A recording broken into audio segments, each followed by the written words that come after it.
Hello, team, and welcome to another ATP Geopolitics video with myself, Jonathan MS Pearce. This is Ukraine War News Update for the 28th of July 2023. And to remind you that I split these into two videos now, so please make sure you check out the second part to this. There's an awful lot of content to get through, so I'm going to have to go fairly quickly. Let's go to where we normally start, which is the Ukrainian general staff figures for the Russian losses for the day before. 560 liquidated personnel. Fairly sort of average there. 4 tanks, 14 APVs. Remember, we are talking about real human beings, of course. 4 tanks and 14 APVs aren't, it's not the biggest set of numbers there, although 14 APVs lost in a day is not great. I think you're going to see a massive uptick in equipment over the next few days, but particularly actually Ukrainian equipment. Not that we have a definitive list. Oryx gives us an indication. We'll come on to them in a second, and I'll sort of flesh out my claims there. 30 artillery systems is a huge number for the Russians to lose in another day of attrition of the Russian artillery. 1 anti-aircraft warfare system, 11 drones, that won't be from last night, it's the night before, I would think. 11 vehicles and fuel tanks, and 1 piece of special equipment. But again, it's all about the artillery at the moment, and we can see how important artillery is, given that there are some fairly large scale offensives taking place, or at least there's an uptick in attacks along the southern front line, and the Russians are still able to bring their artillery to bear in those offensives. Right, we have some indication that Russian losses are fairly large in terms of numbers of troops, and even when I say 560 is fairly average, that's 560 personnel taken out of offensive duties in a single day. I mean, that's huge still. We have maybe a benchmark of this magic 1,000, and on some days there have been 1,000 lost at the height of some of the activities, particularly in the time when Bakhmut was at its worst. So we think, oh, 560 is not a huge day for Ukrainian success, but actually that is really significant still. Um, There's been a list found in Staromyorsk. So Staromyorsk has been liberated. There were some captured POWs, I think, over the last few days, and there was some stuff found on them. So there's some stuff on one of their telephones, on one of their mobile phones or something. But anyway, some paperwork also found of 2,300. So, dead and wounded personnel of just over 100 people. 21 are okay, and the rest of them are dead or wounded. So that is 4/5 taken out of the equation, basically. That is incredible statistic. So not good for the Russians in Staromyorsk. Audio file has come out, alleged correspondence between Kadyrov's men, who report that they report huge losses. They declare that out of 500 fighters, only 60 of the 1st Battalion Akhmat North remain alive. And there's sort of transcriptions of this. Pro-Ukrainian subscriber Warzone from temporarily occupied Ichkeria in Chechnya reports the loss of an entire battalion of Kadyrovs on the southern front. So yeah, things haven't gone well for the Russian troops. Just to get this is anecdotal, but again, you're just piecing together all these bits of the jigsaw to say, you just want to know whether some of the claims are in the right ballpark, or at least somewhat indicative of what's going on. And I think the general staff figures are somewhat indicative of what's going on. This is Matt Bishop, who's one of my members here. Really appreciate him. Please check out the live interview I did with him. He has escaped from Kharkiv across to his native Australia, to Perth, but he's married to a Ukrainian. He was saying, from the guys I know fighting, they say Russians are definitely losing a lot more than Ukrainians, a lot more. One friend sent me a video of a trench system just filled with dead Russians. He said that they had a few FPV drones flying very low over the trench system, dropping bombs, possibly mortar bombs, when they were 50 meters away, and then they stormed the trenches. He said that there was simply no one left alive.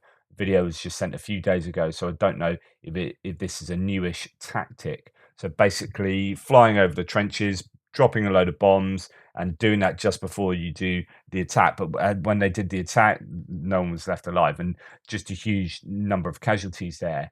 This again kind of feeds into a sense of the ratios for the Ukrainians to Russian losses. However, I think the next couple of days we'll see a real uptick in. I mean, not that we get the figures for the Ukrainians, but I think there will be a lot of Ukrainians perishing over the last couple of days due to some major attacks, and not all of them going amazingly for the Ukrainians.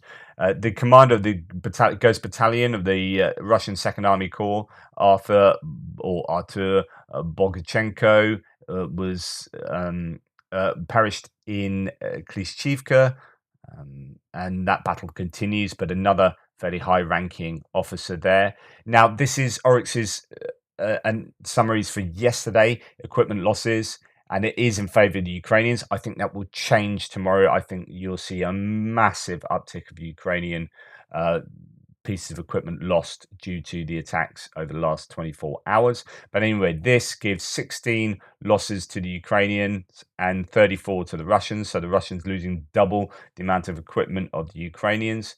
So that is that, and you can pause and go and check the different pieces of equipment lost on each list.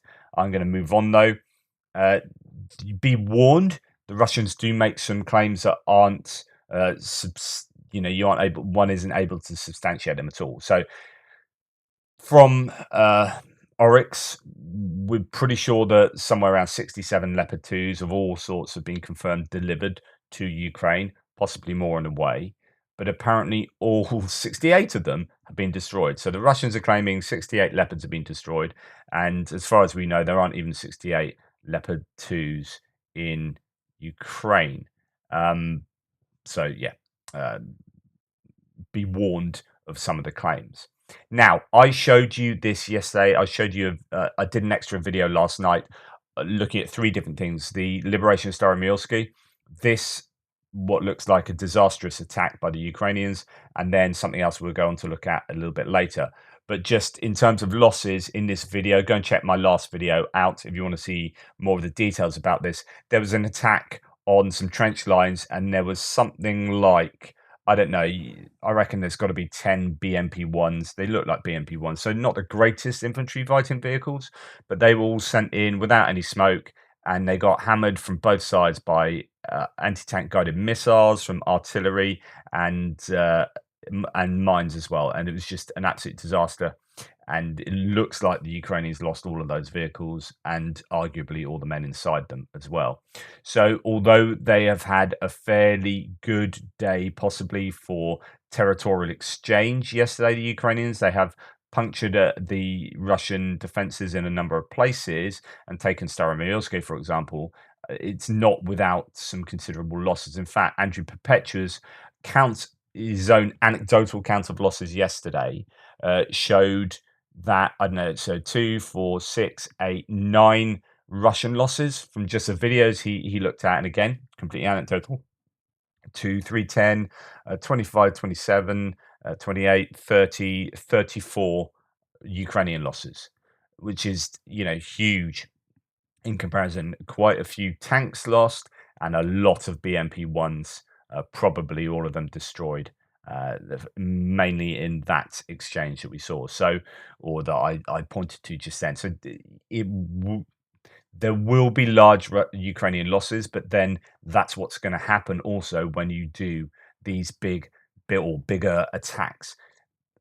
When we look at instances like this, yes, there's an acceptance that you're going to lose a number of pieces of equipment and troops. But if you also see evidence of decisions that don't seem to make much sense, that are poorly carried out attacks, then that's when you're like, yeah, okay, we understand there's going to be some attrition, but also, don't throw away human lives and equipment in ridiculous moves as well.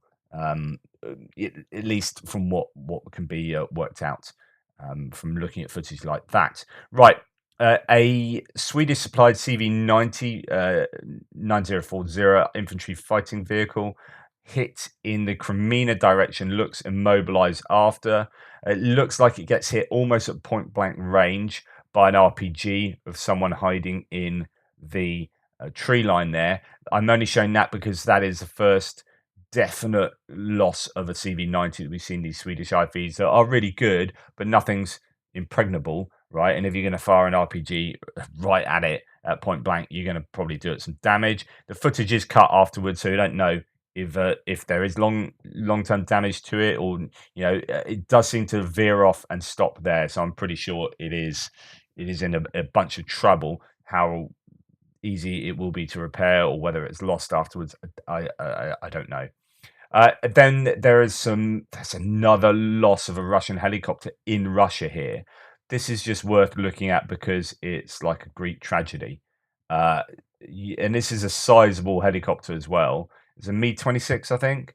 And it's actually the main rotor that I think slices this pole that then fires things off to take out the rotor at the back.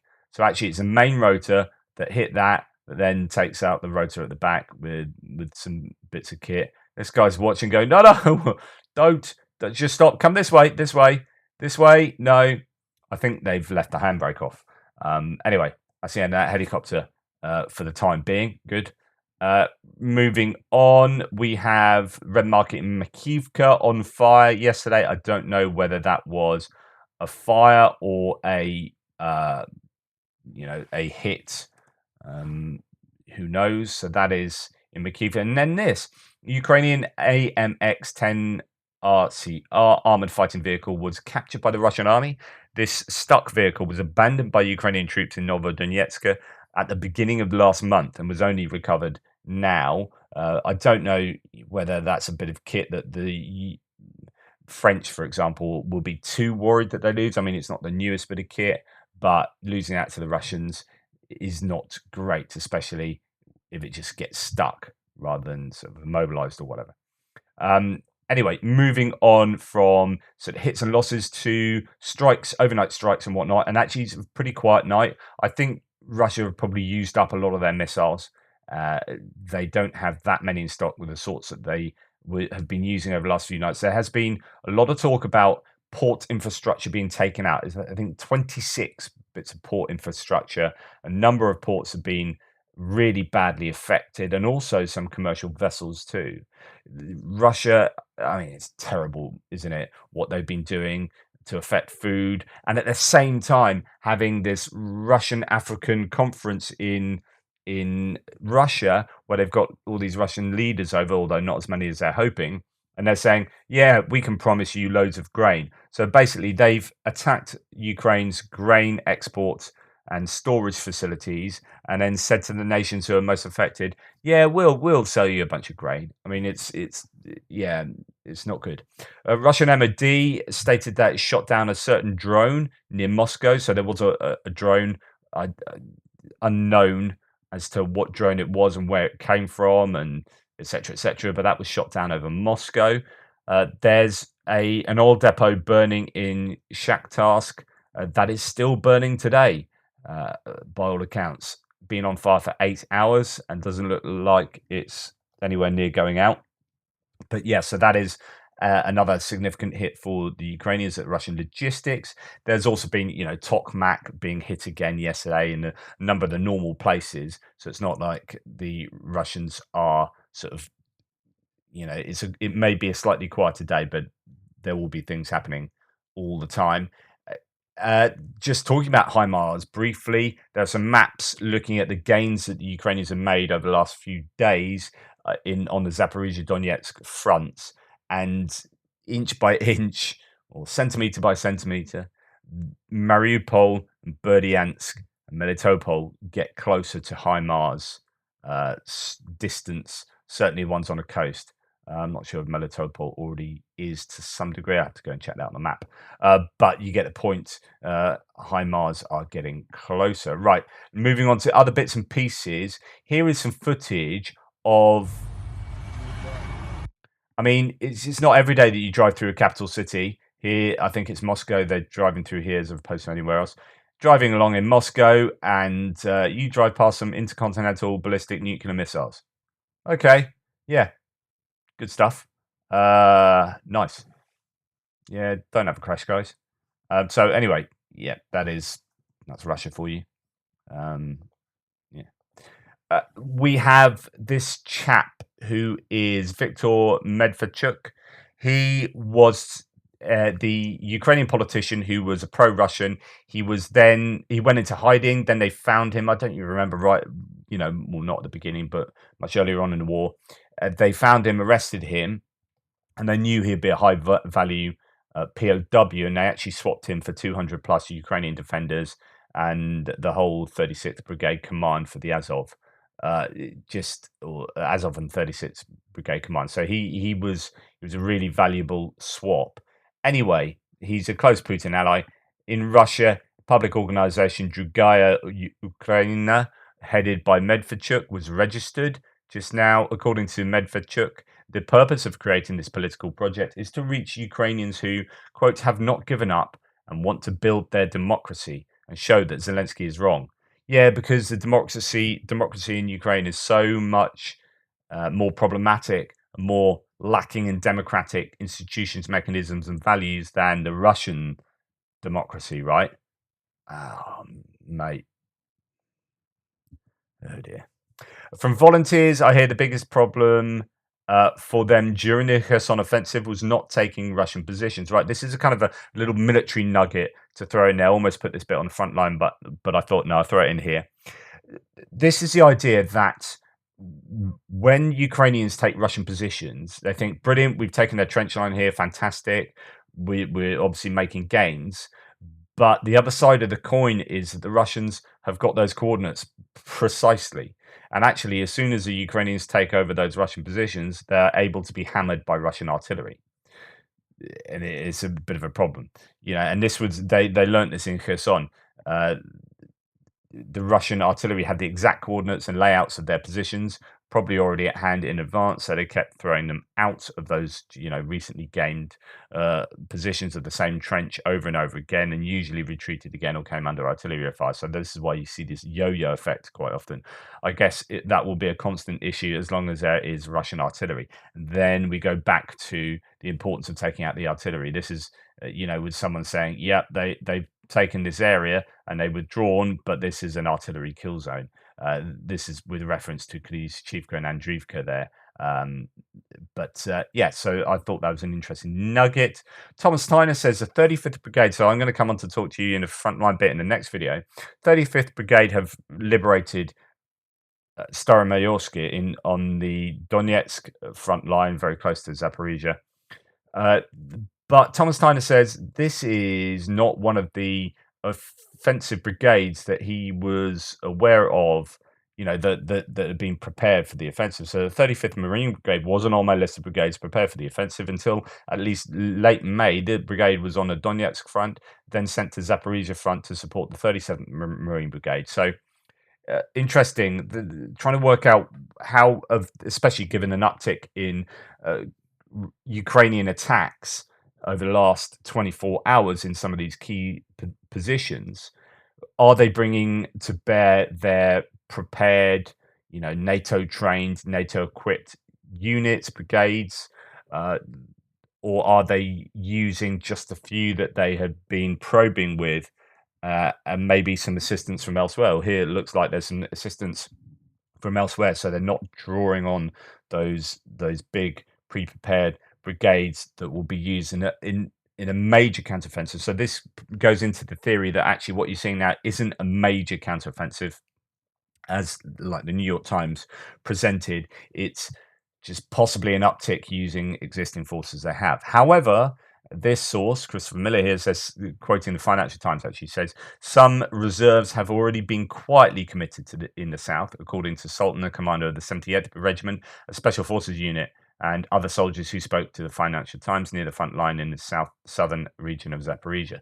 So, yeah, they might not officially be using these larger groups, but there are elements of them possibly operational. We already heard yesterday that the snipers from reserve units are often used and brought to the front as well, even if their main brigades aren't, so on and so forth. Right. This could be in the geopolitical section, but this is kind of between Russia and Ukraine. Disqualified Ukraine fencer Ola Karlan thanked supporters, saying, "I acted with my heart when refusing to shake hands with a Russian opponent. No one can be forced into peace, especially Ukraine. When I heard that they wanted to disqualify me, it killed me so much. I screamed in pain." So what's all this about? So she won a World Cup fencing match against a Russian, and then the Russian came forward to shake her hand, and she refused to shake it, and has been disqualified for not shaking the hands of the Russian that she defeated. Now, it's a bit more complicated than that because so let's read this. Full-time world champion in fencing, Ukrainian Olga Karlan was disqualified from the World Cup by Russian mafiosi who occupied the International Fencing Federation executive committee posts, including for fair play, as they hide in plain sight behind other countries' flags. So, what happened is the night before that match, as far as I've been made aware, they changed the rules. So because of COVID, you didn't have to shake hands, you just tap swords, right? And the night before that match, they changed the rules to say you had to shake hands. And then the Russian goes forward to shake her hand and she refuses to. And I think with plenty of justification, come on, think of the humanity going on here, right? So doesn't shake a hand and then she gets disqualified even though she's won that. And who sits on these kind of decision making boards as to what happens? It turns out Russians who kind of take a number of positions in the fencing committees. It's not great. It's not great. Not happy with that. The International Olympic Committee has urged international sporting federations, as in fencing one here, to show sensitivity after Ukrainian fencers disqualified. The International Olympic Committee has urged international sporting governing bodies to treat contests between Ukrainians and neutral athletes, implying Russian athletes, with the necessary degree of sensitivity after Ukrainian fencer was disqualified from the FIE Fencing World Championship in Milan yesterday. Uh, if you fancy letting the International Fencing Committee or whatever it is know how you feel, I wouldn't say that's a bad idea. Please do so. Uh, right. Okay, that's the end of part one. I hope that was of some interest and use to you. Please like, subscribe, and share, and check out my second video to follow shortly. Toodle pips.